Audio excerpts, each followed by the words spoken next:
Welcome back to Glenn's Vintage Radio on YouTube.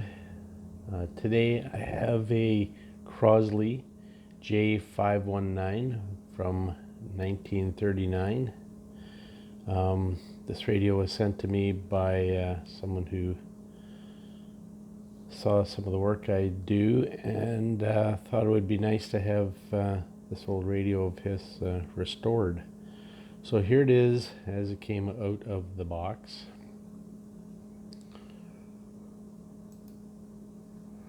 Here's the back side of it.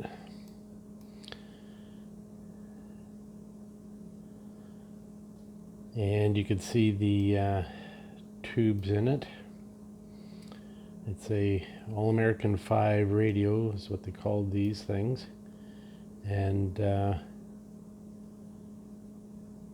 this has a 12SQ7, a 50L6 GT, a 12SK7 GT, a 12A8 GT, and a 35Z5 GT. And while these were all glass tubes, tube reference numbers, you can also put metal in them as well, metal tubes. So this is the bottom of it when I pulled it out of the case. You can see the old capacitor in there. Somebody had put a new power cable on it that was hanging loose at one end.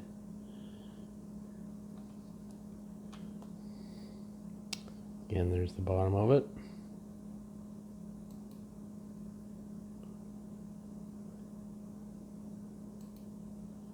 You can see all the old resistors, capacitor, all the other caps that need to be replaced.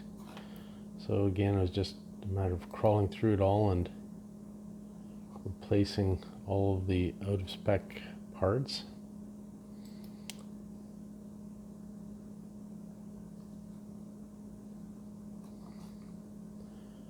Fancy tape job here. And here I'm starting to mark some of the parts that I'm replacing, label them so they don't get lost. There's this big capacitor that to me looked like it had replaced one that had been in there in the past, but hard to tell.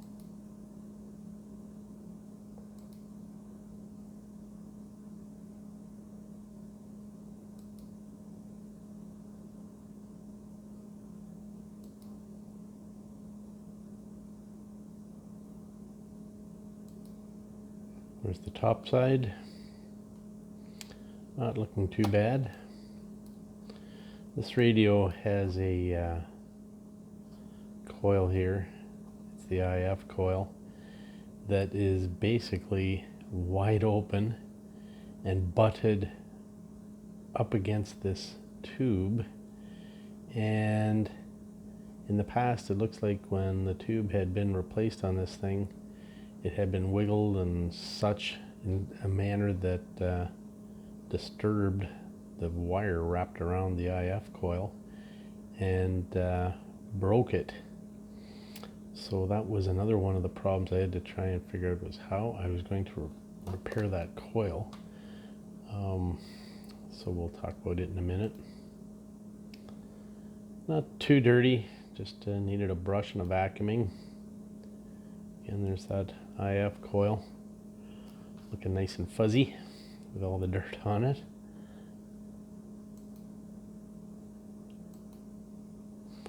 And there he is again. You can see this tube right here is basically right up against this poor thing.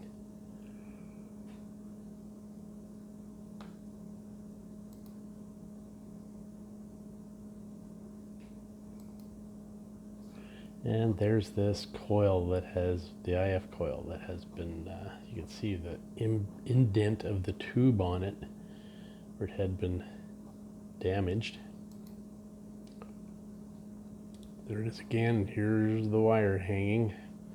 And this stuff, I describe it as angel hair because it's so darn fine, it's almost impossible to work with. There it is again, just hanging here.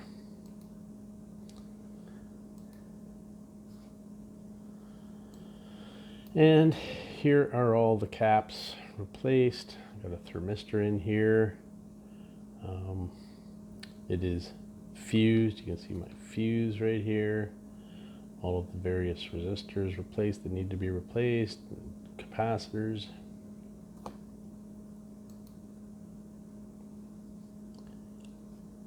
There it is, all neatened up, if that's a word. New power cable on it.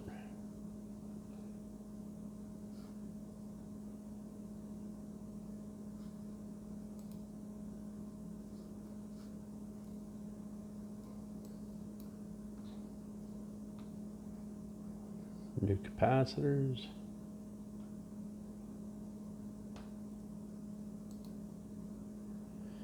And in order to get this IF coil working properly, I had to attach it to a wire that I pushed up through the bottom here, and put the other end where it belonged on the radio. And then it came to life, thankfully. Otherwise I was pretty worried about where I was going to go to get a replacement, but it does work. And this radio, luckily the owner sent me a couple of different schematics. This is one that he sent, but what this radio has, rather than grounding everything directly to the chassis, it has basically what I would call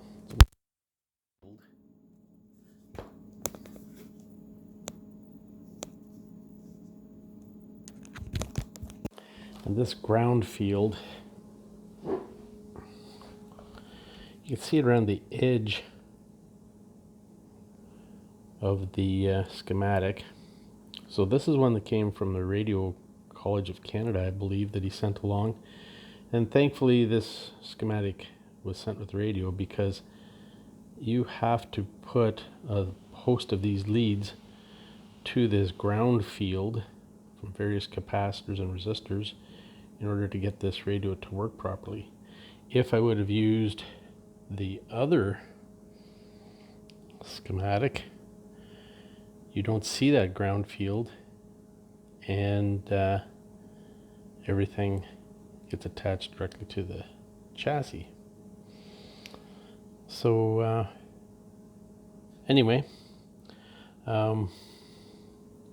this one I was able to follow very easily and proved to be helpful. So let's listen to this radio. Here it is. There I have a little Bluetooth device. And because it's got a thermistor in it, and it's a tube radio, it takes a couple of seconds to light up. But there it is. It's got a kind of a classic All-American 5 style to it. He's also made more than $100 million from touring since 1980, since the 80s, and owns about $40 million apparently in real estate. So there I have it on the AM.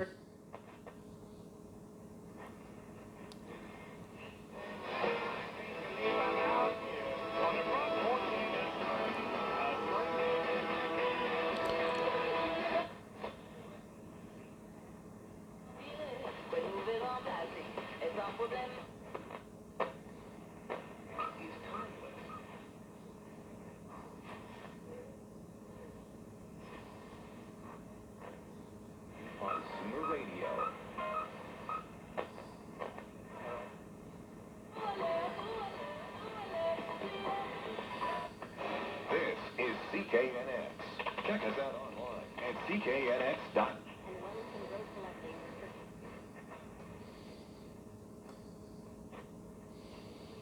What kind of So as you can tell, it's fairly sensitive, but this radio uses a long wire. Go back to this diagram, you can see here, uses a long wire for an antenna versus the other model that had an antenna on the back of the radio.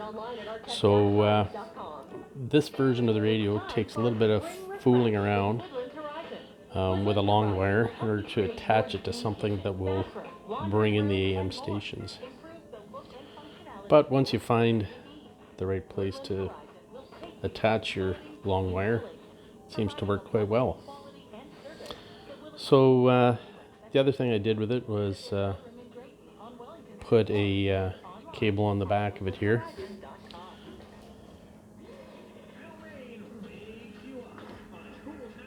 To attach my Bluetooth device to.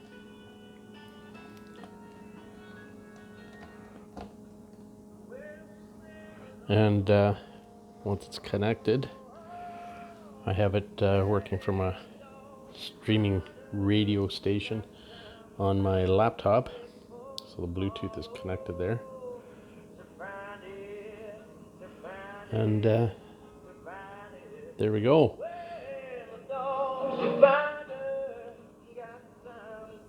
So there it is running on Bluetooth. Now the thing with some of these Bluetooth devices is this has a connection here for power. So right now this one's working off of the battery that's built into it. But if you leave that power cable on there connected to your AC, you might find you introduce a little bit of a buzz to the radio. So it's important when you use that cable to find a proper brick to put on the other end of the cable between the AC and that cable to basically filter the AC properly so it doesn't create that buzz. So it's easy enough to use it without the cable, but if you wanted to have it on there, you have to have a proper power brick to be sure you don't introduce a bunch of noise. So there it is, Crosley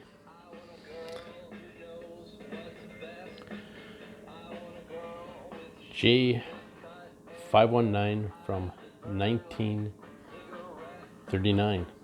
So if you enjoyed that and you'd like to see more videos of some of the other restorations I've done, you can check out my YouTube channel, Glenn's Vintage Radio, and please subscribe. Thanks for dropping by.